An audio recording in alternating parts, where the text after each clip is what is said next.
And so now it's time to introduce our beloved Reverend Dr. Peggy. There's no need to introduce her, I know, for most of you, but for those of you who are new to the church or new to the center, I'd just like to say she's a gifted speaker. She's a mentor, a teacher, a retreat and class facilitator. One of the things I admire greatly about her is her commitment to interfaith, because I believe that the way of reaching our center's goal of creating a world for everyone begins with us embracing all religions, and this is one of her passions. I am privileged and honored to have her as a confident, a respected teacher, and a beloved minister. So please join me as we express our love and gratitude for Reverend Peggy.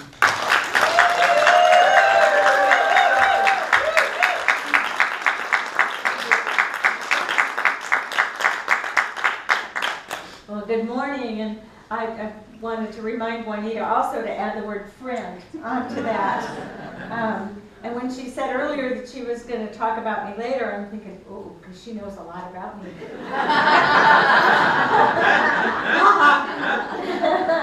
But my secrets are safe with you, right? And 200 of her closest friends. It's really great to be here this morning on this Thanksgiving weekend. I hope you all had a wonderful Thanksgiving. Did you? Did you have a good time? You guys still have turkey left over? Oh, yeah. We do. We still have some. So I'm really happy to be here and happy to be back. This has been my spiritual home since 2006, and I'm just delighted that Reverend Josh is a part of this community now and your leader since I've known him since he was a little one. And I know that he's off in Northern California right now at Santa Rosa speaking for Edward Villion's church up there. So, and he has to do 3 services there, so we get off easy. We only get to 2. Not so bad. Sonny, I love that song. I shared that with the earlier congregation as well. I called her last week and I said, could you please sing that song about the river because it makes me cry. It's just so beautiful and so poignant, and the words are so meaningful, and your expression is really, really excellent. And Bill, just the way you gently played that accompaniment was just masterful. Thank you. We're very blessed to have the gifted people we have. So I'm here to talk about the Heart Whisperer. And I have to tell you that I stole this title. You know, there's nothing new under the sun, and every now and again you get a good idea. I was up at the Association for Global New Thought Film Festival a few weeks ago in Santa Barbara, and one of the films was being introduced by the minister at the Unity of Santa Barbara Church, which is beautiful, by the way, if you ever get up there. And when she was talking about herself, she called herself a heart whisperer, and I wrote that down. I thought, that's a top title, so I couldn't wait to use it. But we've all heard of horse whisperers and dog whisperers and cat whisperers, and I don't know, maybe there are canary whisperers, I'm not sure.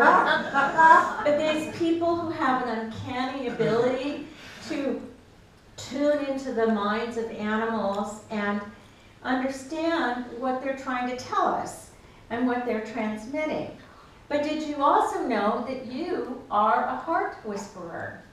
Now, you may be at varying levels of ability, but all of you have that within you, to be a heart whisperer.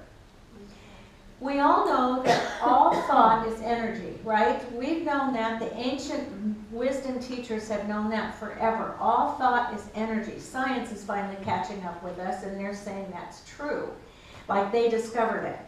And if we can learn to use it properly, then we can connect also with life all around us. I do not possess the ability to communicate with animals.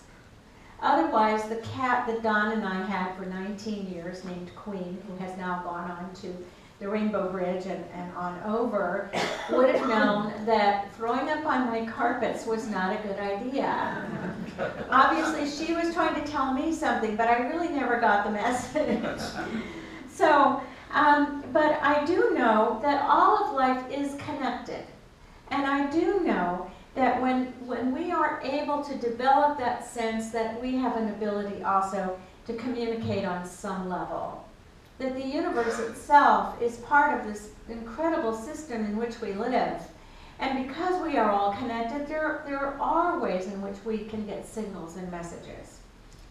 Several years ago, my daughter was running in the Kona Marathon, and I went along to help her. And one of the things that we did while we were there together was swim with the dolphins. And when we were in the water with the dolphins, you could really feel the energy that they were transmitting. All the joy, the playfulness. There was just something beautiful about being in that energy and, having them all around you. And so, it's something that I would love to do again on a future visit to Hawaii, and hopefully I will do that. But as I was thinking about this talk today, I found this story, and I thought it was so perfect to tie into what I want to say. And it's about a woman in Hawaii. Her initials are IS. I have no idea who she is. But she wrote this. Some friends came to visit the big island of Hawaii for their honeymoon. I took them out to Kealakekua Bay for their first experience with the dolphins. While I was herding their kayak, I looked down to see 50 to 60 dolphins. I noticed a female trailing the pod with a fishing net wrapped around her snout. Without hesitating, I dove to meet her as she turned to me at about 20 feet down. She stopped swimming and awaited my approach. Without hesitating, she allowed me to take hold of her snout with both hands to try to remove the net, but to no avail. It was deeply embedded into her skin. With no leverage underwater, I then looked her in the eye, and as if she was in total sync with me and me with her, I reached my right arm around her head for leverage, and as I began then to remove the net with my left hand. She flooded me with sounds and loads of gratitude for my efforts to assist with her predicament. And I was underwater far longer than I thought I could be. After I removed the net, she stayed still, as I now had both my arms around her in an embrace. And then I realized that she was instilling me with some encodement that I wasn't able to grasp just then, as I had become aware that I had been down with her for several minutes, and it was time to breathe again. I released my embrace, and she swam off to catch up with her family. After resurfacing and sharing the experience with my friends, we went back, we loaded up, and went to the Aloha Cafe for Sunday brunch. I recommend that place, by the way. Needless to say, I was so dolphin-zoned from my experience that after ordering food, I began to simply weep with gratitude as the encodement began to percolate into a translation that brought me to my knees. As I was removing the net, my dolphin sister had been infusing me with an encouraged directive to do the same for your people. Remove the net from their consciousness. Remove the net from their hearts. I'll repeat it. Do the same for your people. Remove the net from their consciousness. Remove the net from their hearts. The writer goes on to say, she is still singing to me as I write this. The blessing continues to be. Even my diving is now deeper, 50 feet, and staying under much longer than before the experience, and more and more. So what is the net that the dolphin refers to? Is it the net of race consciousness? Race consciousness. It's like the collective consciousness, collective unconsciousness. It's that collective energy of thought, of attitudes, of emotion that runs through all of life that we are a part of. Part of that energy is positive and loving and beautiful, and part of it is fear-based and lack-minded and difficult. But it's all the race consciousness. Is it the net that keeps humanity from feeling the truth that's really found in their hearts? Is it that net? Is that what she's talking about? Well, there's another story I want to share because I think it ties into the first one. And it's about God and some angels. God called together 3 angels and said, look, I have the secret of life. Where can I put it so human beings can't find it? Now that doesn't sound like the God we know, but it's part of the story, so I just want you to go on. All right, don't get into the, whole thing. The first angel said, put it up in the stars, because they won't look for it there.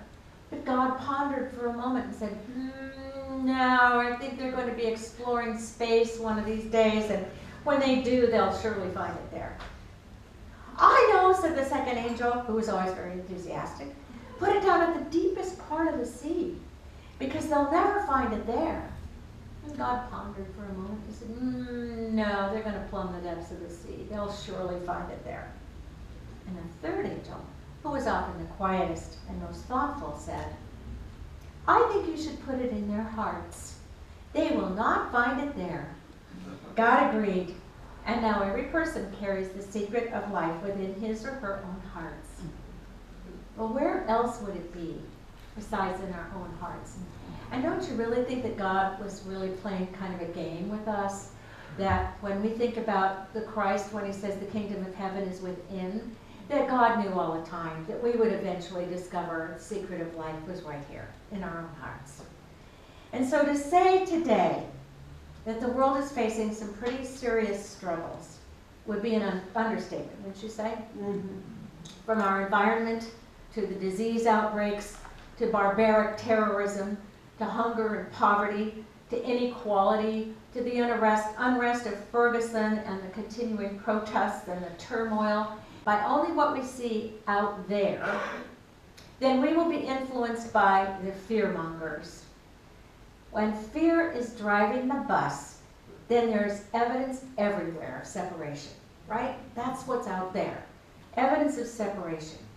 And when we come from fear, then we see the actions of angry, frightened people.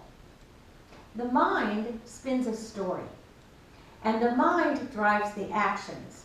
And when the story is one of mistrust or victimhood, then we forget the truth, that we are really all one. People become anxious and panicky and stuck and afraid and make choices that create more havoc when they act out of fear. And since 9/11, I think a great deal of our culture has been in kind of a post-traumatic stress state, because that energy has built, right? We've seen more of it. And that energy of distrust comes from lack, and lack comes from fear, and on we go, blaming and naming and shaming people because of this fear-based thought that's out there in the race consciousness. And we don't know, we collectively as humans, many, not all of us, do not know that the secret of life is hidden in our own hearts. And that action out there is not necessary. But the only way that we can deal with it, because I can't give you in a 20-minute talk all the solutions to heal the world, but the one thing I can do is talk about what we can do, each of us can do, how we can be, how we can respond in this situation, because there is no magic answer. But I can give you information that will assist you in being one of those who comes from the heart, who lives from the heart, who is a place of peace and calm in the midst of the chaos, and who can live from an open heart, listening to the guidance that comes from that space where God hid the secret of life. Ernest Holmes, the founder of religious science, says this. He says, I believe that there is a power greater than we are, that heaven is within us, that every man and woman has a divine pedigree. The divine mind has placed an inner guide at the center of everyone's being, an intuition which causes us to feel with complete certainty that everything will be all right if we could but know the whole story and understand its meaning. If we could but know the whole story and understand its meaning. We think of Corinthians, we see through see through it as a glass darkly. We see that when we are not taking the blinders off to see what the whole story is really about. Research has shown that the heart has a wisdom of its own. Now again, the ancient masters, the wisdom teachers, have been writing about that for centuries, but science is now catching up, and there's a lot of research to show that the heart has a wisdom of its own, and that when we can connect that with the mind, then that guides us to living a much more peaceful, connected, and a creative life, so that we can live with an open heart. Mark Nepo writes this: "Through the open heart, the world comes rushing in, the way oceans fill the smallest hole along the shore. It's the quietest sort of miracle. By simply being who we are, the world will come to fill us, to cleanse us, to baptize us again and again. When our heart is open, the world comes to us. Our true self is our God self. Our true self is that expression of wholeness, love, peace, joy, and gratitude. And to reach that space requires a shift in awareness from the outer to the inner space. But when we open our heart space, when we listen within, we can connect to all of life. And then we begin to emit a different kind of energy, a vibration of peacefulness, of quiet assurance, of calm, and it's palpable. You know the difference when perhaps something has agitated you and you're trying not to show it, but you walk into a room full of people and somebody walks up and says, "What's up? What's going on?" Versus the time when you feel that sense of calm and peace and you walk into a room and people want to be around you, or they say something like, "You just got something I wish I had. I would get some of it." That sense of peacefulness, it's palpable. So just as the dolphin transmitted a message to the person who removed the net, we send out a transmission that can also change the energy around us. How do we want that energy to be? Because we're responsible for it. Our heart can whisper a quiet message. And when we listen to our inner message of our heart, then we become a transmitter to others. It's very powerful. In our deepest moments of struggle, said Roberta Sage Hamilton, I don't know who she is, but I love what she wrote. In our deepest moments of struggle, frustration, fear, and confusion, we are being called to reach in and touch our hearts. Then we will know what to do, what to say, and how to be. What is right is always in our deepest heart of hearts. It's from the deepest part of our hearts that we are capable of reaching out and touching another human being. It is, after all, one heart touching another heart. And that is how we reach out, heart to heart, spirit to spirit, deep unto deep. We connect in that way. We are all connected. That's the truth. We're all connected. And you know that because it's what we teach.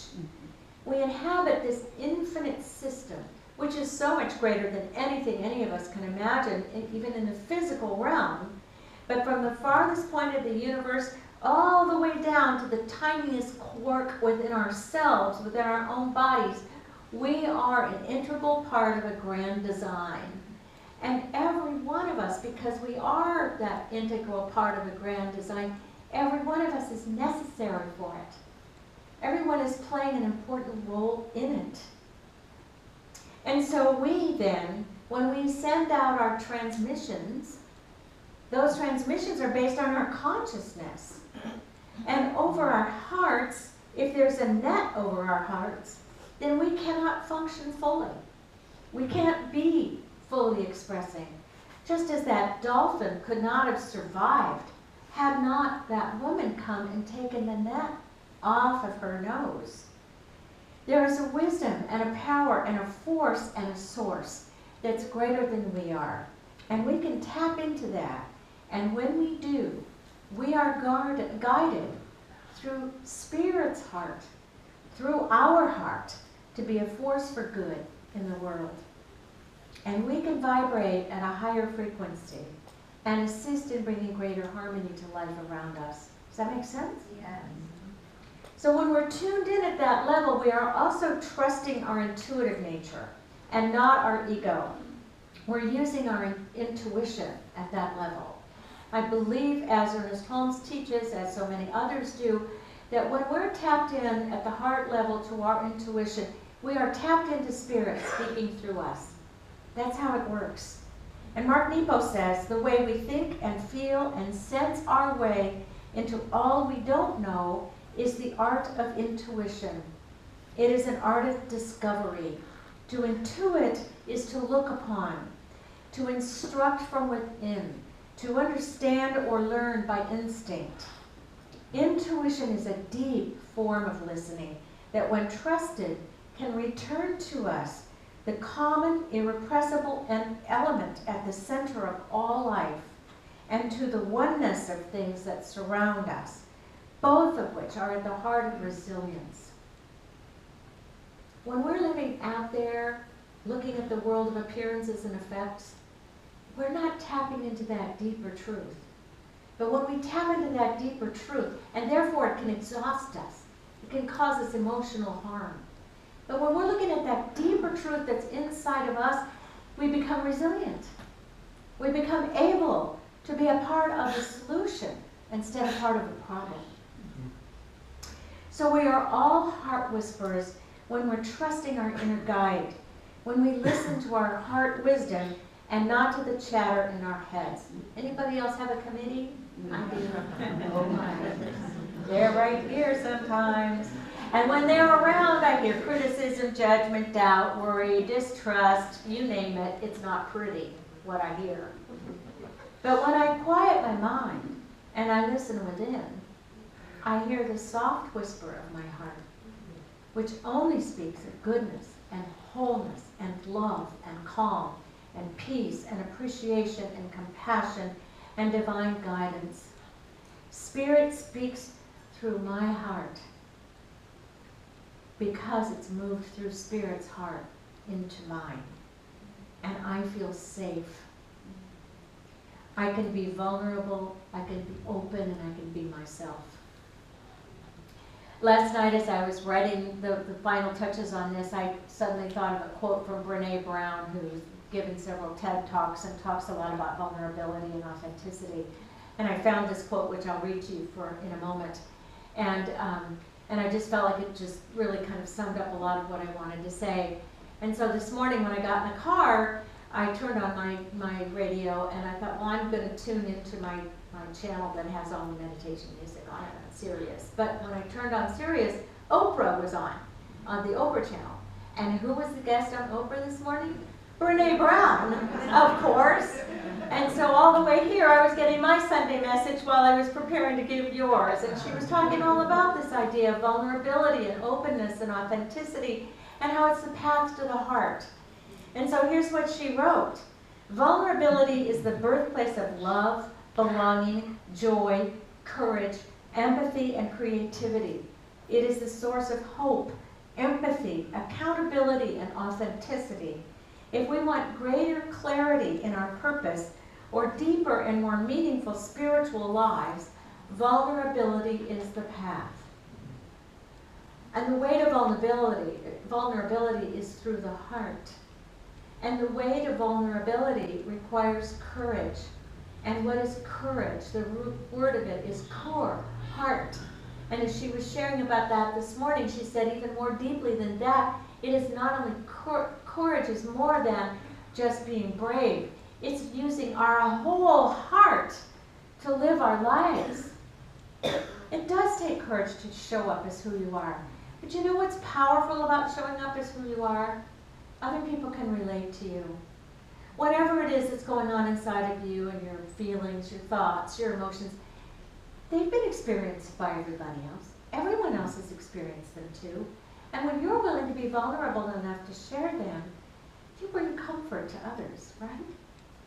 If we feel small or afraid or sad and we share that with another person, they relate to that. because their empathy connects with yours. At the same way, when we are feeling senses of love and beauty and peace and calm and harmony, and we emit that, we connect on that level too, right? So vulnerability is the key to this. So to be a heart whisperer is to contribute to the peacefulness of the world in the midst of the whirlwind that we're living in now. It is to take full responsibility for the way that we respond to life around us. It is, to quote E.T., a time to turn on your heart light. It's a time to connect with life. It's a time to connect with loved ones, with strangers, with plants and animals, transmitting that love and compassion and appreciation and gratitude and forgiveness and grace.